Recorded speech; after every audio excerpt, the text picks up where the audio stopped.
गुरु प्यारी साध संगत जी, राधा स्वामी।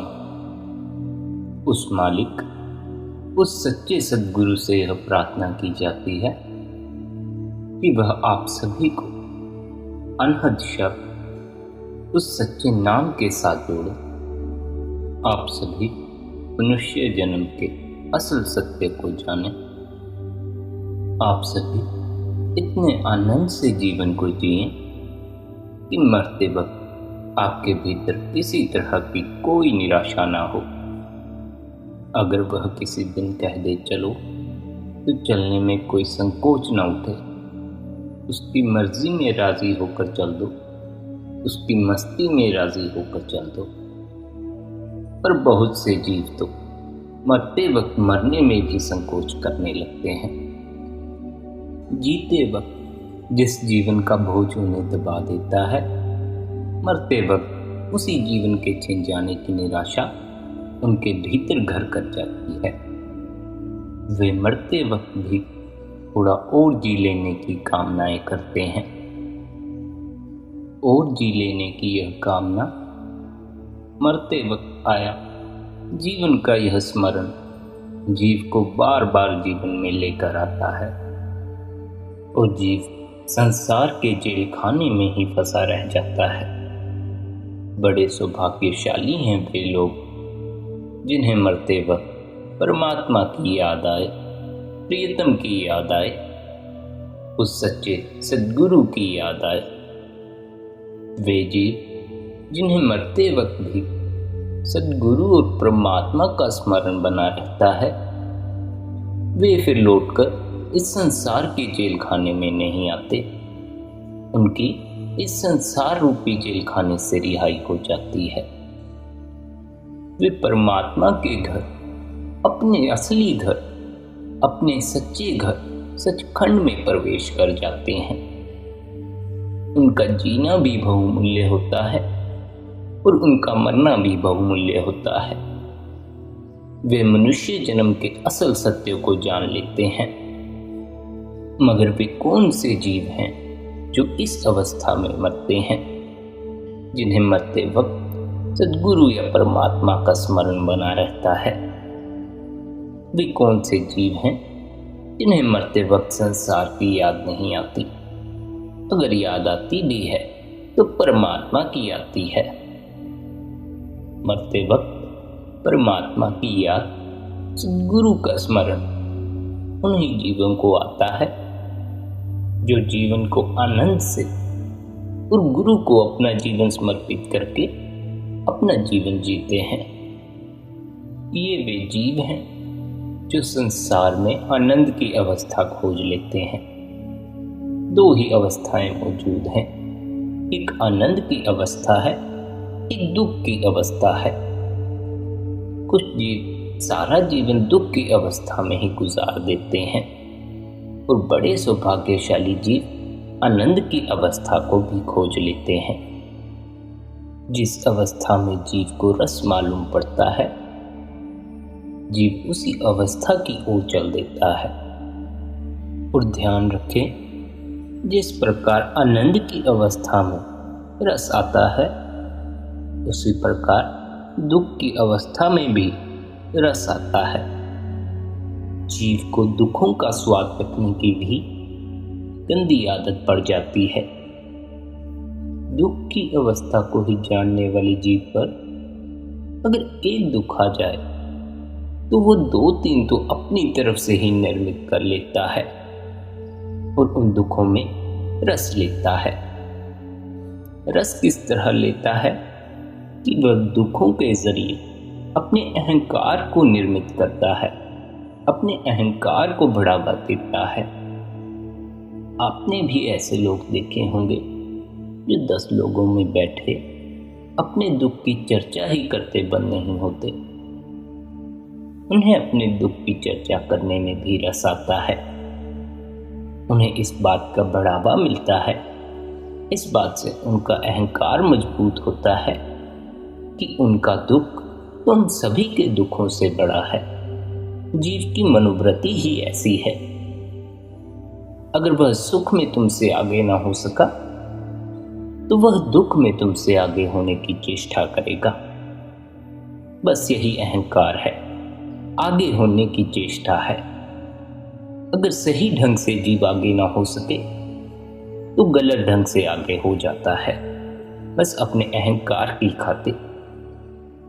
आपने कुछ क्रिमिनल्स के किस्से भी सुने होंगे, जिनसे जब पूछा गया कि उन्होंने ऐसा क्यों किया तो वे कहते हैं ताकि अखबारों में तस्वीर छप जाए, नाम हो जाए।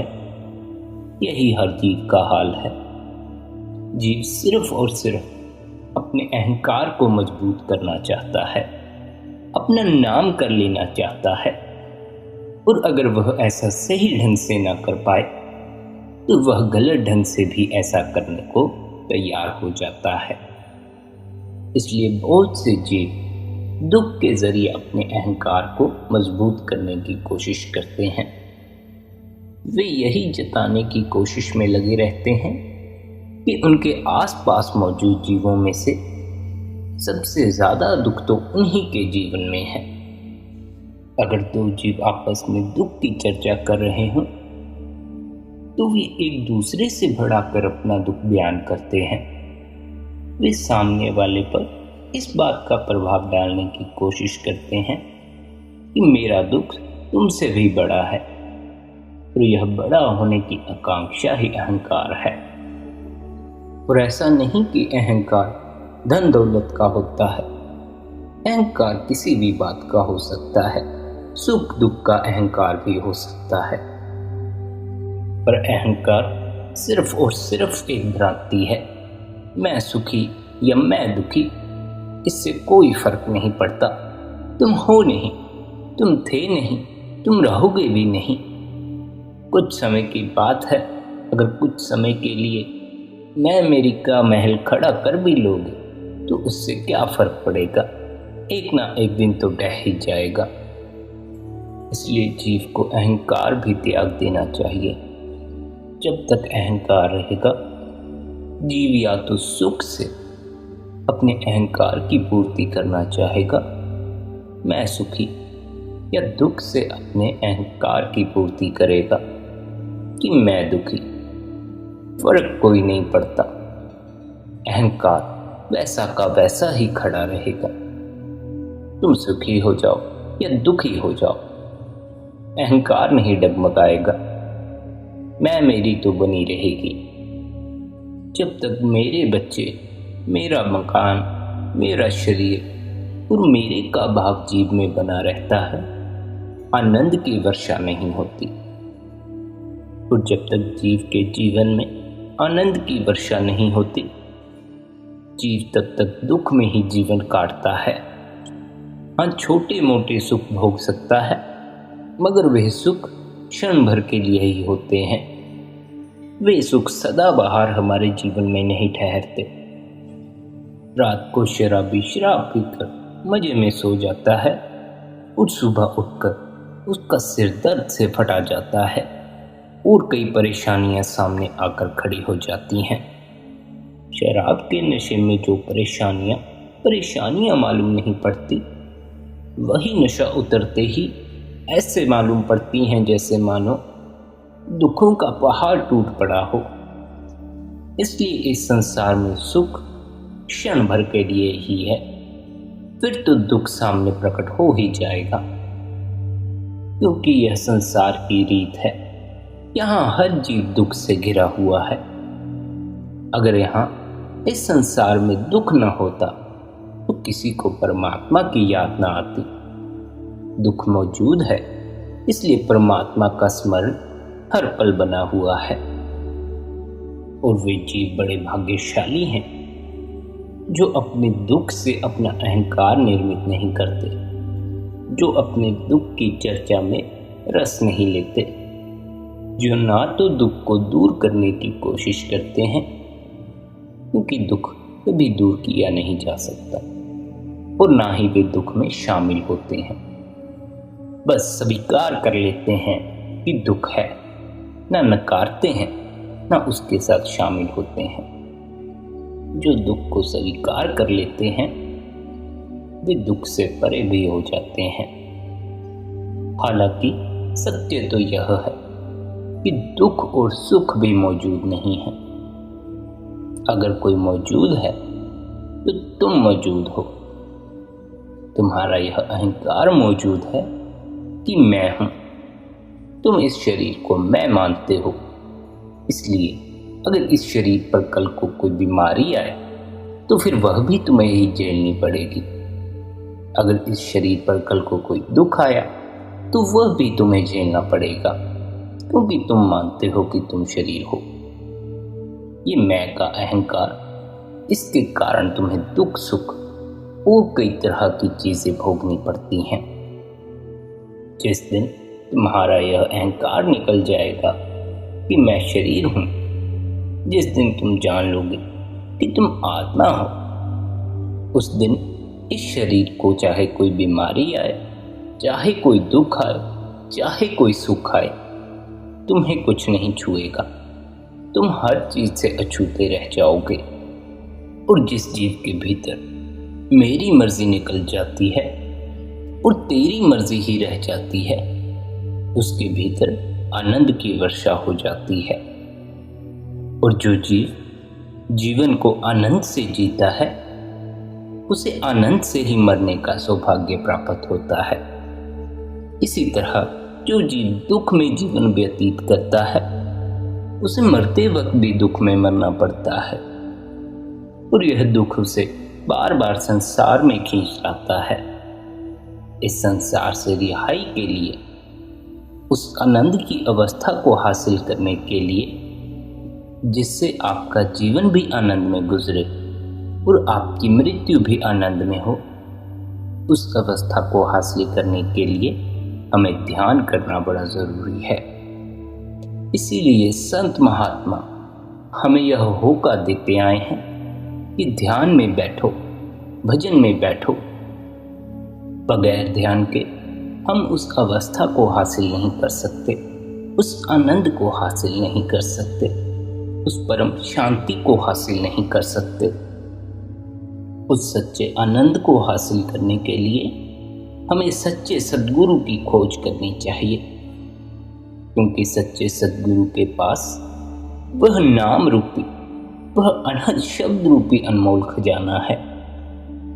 अगर हम प्रेम भाव से सच्चे गुरु के पास जाएं, उसकी सच्चे हृदय से सेवा करें, तो वह गुरु हमें सच्चे नाम की बख्शिश करता है। वह हमारी लिप को नाम से जोड़ देता है, और गुरु हमें भजन सिमरन करने का, ध्यान करने का तरीका बता देता है। जैसे जैसे हम गुरु द्वारा बताए अभ्यास पर चलने लगते हैं, जैसे जैसे हमारा अभ्यास मजबूत होता जाता है, हमारा यह बोध भी मिटता जाता है कि हम शरीर हैं।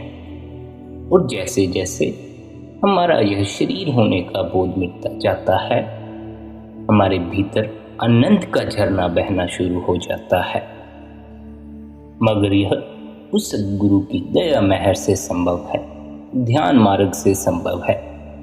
जो जीव अपने लिए वक्त नहीं निकालता, जो जीव ध्यान के लिए वक्त नहीं निकालता, वह पूरी जिंदगी परम आनंद को हासिल नहीं हो पाता। उसे पता ही नहीं चल पाता कि आनंद है क्या चीज। वह क्षण भर के सुखों को ही आनंद समझे बैठा है। नहीं, आनंद एक ऐसी अवस्था है जो 24 घंटे आपके भीतर बनी रहती है। चाहे कितने दुख आप पर आए, आपका आनंद नहीं डगमगाता। आपके भीतर परमात्मा और सद्गुरु के प्रति प्रेम, विश्वास और श्रद्धा बनी रहती है। इसलिए जब सद्गुरु की दया मेहर से नाम की बख्शिश हो जाए, सद्गुरु हमें भजन सिमरन या ध्यान करने का तरीका बता दे, तो हमें ध्यान करने में, भजन सिमरन करने में आलस्य नहीं करना चाहिए। हर रोज नियम पूर्वक ध्यान करना चाहिए। और गुरु द्वारा ध्यान या भजन सिमरन करने के अभ्यास को अगर हम एक बेहतर वातावरण में कर पाते हैं, तो हमें रूहानी तरक्की में और भी सहायता प्रदान होती है। इसलिए आप हमें यह भी समझाते हैं कि हमें अभ्यास के लिए एक अच्छा वातावरण कैसे निर्मित करना चाहिए, मगर उससे पहले आप हमें संसार की असलियत के बारे में झंझोड़ते हुए कहते हैं, यह संसार हमारा असली घर नहीं है, यह कर्म भूमि है, कर्मा संदड़ा खेत है, जहां हम अपने कर्मों के हिसाब को चुकाने के लिए आते हैं।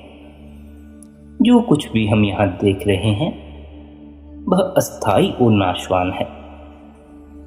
इस संसार की कोई भी चीज हमारे साथ नहीं जाती, चाहे हम उसे पाने में अपनी पूरी जिंदगी ही क्यों ना लगा दें। केवल शब्द और सद्गुरु ही हमेशा साथ रहने वाले हैं, और हमें चाहिए कि इन दोनों की महत्व को हमेशा साथ रखें। केवल शब्द और सद्गुरु ही जीव के सच्चे मित्र, संबंधी या हितैषी हैं। इसलिए केवल इनके साथ ही प्यार करना चाहिए, इनकी ओर ही ध्यान देना चाहिए। हमें इस संसार में आने का पूरा फायदा उठाना चाहिए, क्योंकि परमात्मा से मिलाप और जन्म मरण के बंधनों से छुटकारा पाने के लिए हमें मनुष्य जन्म का यह दुर्लभ अवसर बख्शा गया है। यहाँ कर्मों के लेन देन के हिसाब को चुकाते समय हमारा ध्यान हमेशा सद्गुरु के प्रेम और भक्ति में लगा रहना चाहिए। अपने प्रियतम से बिछड़ने की पीड़ा हमारे अंतर में निरंतर बनी रहनी चाहिए। अपने प्रभु, अपनी आत्मा के स्वामी से मिलाप की तड़प हमारे हृदय में बराबर बनी रहनी चाहिए। वह हमारी आत्मा का पति है, इसलिए आत्मा उससे मिलकर ही हमेशा के लिए सुहागिन हो सकती है, नहीं तो कभी नहीं। सद्गुरु और उनकी शिक्षा हमें हमेशा याद रखनी चाहिए तथा भजन सिमरन हमारे जीवन का प्रमुख अंग बन जाना चाहिए। हमारे हर कर्म के द्वारा एक ऐसे पवित्र वातावरण का निर्माण होना चाहिए जिसमें हमारा भजन सिमरन बन सके और हम परमात्मा की दया मेहर को ग्रहण करने के योग्य बन सकें। हमारा पूरा जीवन इसी उद्देश्य को समर्पित होना चाहिए, क्योंकि इस मार्ग में सफल होने के लिए आवश्यक है कि सत्संगी के जीवन की दिशा ही उसकी पूरी रहनी ही बदल जाए। हमें अपने जीवन में संतुलन रखना होगा, अपने सांसारिक कर्तव्यों और जिम्मेदारियों को निभाना होगा, पर साथ ही याद रखना होगा कि सद्गुरु के प्रति हमारा रूहानी कर्तव्य सबसे पहले आता है। हमें सीखना होगा कि कैसे एक तमाशबीन की तरह हम इस संसार के किनारे बैठकर तमाशा देखें और अपने आप को इंद्रियों के सुखों में डूबने ना दें। हमें चाहिए कि सावधानी के साथ अपनी नजर अपने उद्देश्य पर रखें, ताकि हम संसार में रहते हुए भी संसार के ना बने। हर सत्संगी के अंतर में नाम का बीज बोया गया है, वह एक दिन अवश्य फूले फलेगा। हमें यह हिदायत दी जाती है कि नाम या शब्द की इस फसल को सुरक्षित रखें, इस खजाने की पवित्रता को बनाए रखें। जो फसल खुले मैदान में बिना किसी बाड़े के है, उगती तो वह भी है, पर वह खतरे से सुरक्षित नहीं रहती और आसानी से लूटी जा सकती है। इसलिए जो अनमोल फसल हम भजन सिमरन से पैदा करते हैं, उसके चारों ओर हमें बाड़ लगानी होगी, सत्संग की बाड़ लगानी होगी, संत महात्माओं और उनके भक्तों की संगति की बाड़ लगानी होगी।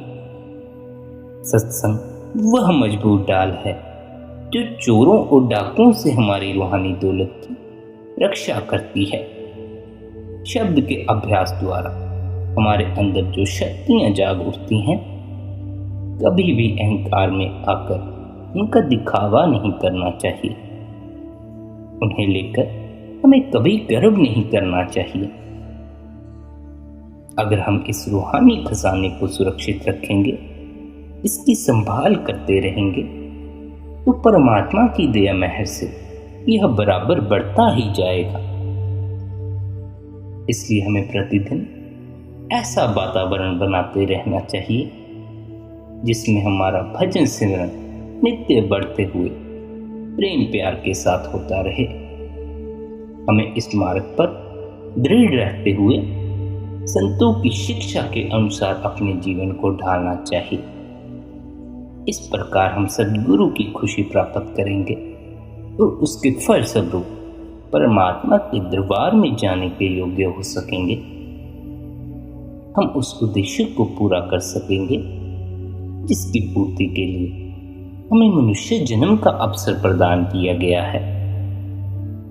आगे आप हमें ध्यान के लिए उचित वातावरण बनाने की सलाह देते हुए फरमाते हैं, संत मत की पुस्तकें पढ़कर, सत्संग में जाकर, सत्संगियों से मिलकर, उनसे संत मत की शिक्षा के विषय में बातचीत करके और एक दूसरे के लिए शक्ति और सहायता का स्रोत बनकर हम ध्यान के लिए, हम भजन सिमरन के लिए उचित वातावरण पैदा करने की कोशिश कर सकते हैं। ये सब बातें अभ्यास के लिए वातावरण तैयार करने में सहायक होती हैं। हम संगति से हमेशा प्रभावित होते हैं। अगर बुरे लोगों के साथ मिलना जुलना शुरू करेंगे तो उन्हीं की तरह सोचने लग जाएंगे। अगर नेक पुरुषों की, प्रभु के भक्तों की संगति करेंगे तो उन्हीं की तरह सोचने लगेंगे, क्योंकि संगति का हम पर हमेशा असर पड़ता है। इसलिए हमें सत्संगियों की संगति करनी चाहिए। उनकी संगति करना हमें भजन सिमरन के लिए, हमें अभ्यास के लिए उचित वातावरण तैयार करने में सहायता प्रदान करती है। इसी प्रकार सत्संगों में जाकर, सत्संगियों से मिलकर, उनसे चर्चा द्वारा अपनी शंकाओं का समाधान करके और एक दूसरे की मदद करके हमें भजन सिमरन के लिए उचित वातावरण बनाना है। एक दूसरे को प्रेम और भक्ति से भर देना है। उस सच्चे मालिक से प्रार्थना करनी है कि हे प्रभु, मुझे सत्संग का लाभ प्राप्त हो, क्योंकि केवल संतों की शक्ति में ही परमात्मा की भक्ति की जा सकती है। और नामदान के समय तन और मन से नेक और सदाचार पूर्ण जीवन बिताने का जो वादा हम करते हैं, उसे निभाना भी बहुत जरूरी है। अगर बाहर हमारा चरित्र अच्छा नहीं होगा तो अंदर हम कभी प्रगति नहीं कर सकेंगे। अंदर अनेक प्रलोभन हैं। अगर बाहर आप दुर्लभ हैं तो अंतर में और भी अधिक दुखी और दुर्लभ होंगे और आप कभी प्रगति करने के योग्य नहीं बन सकेंगे।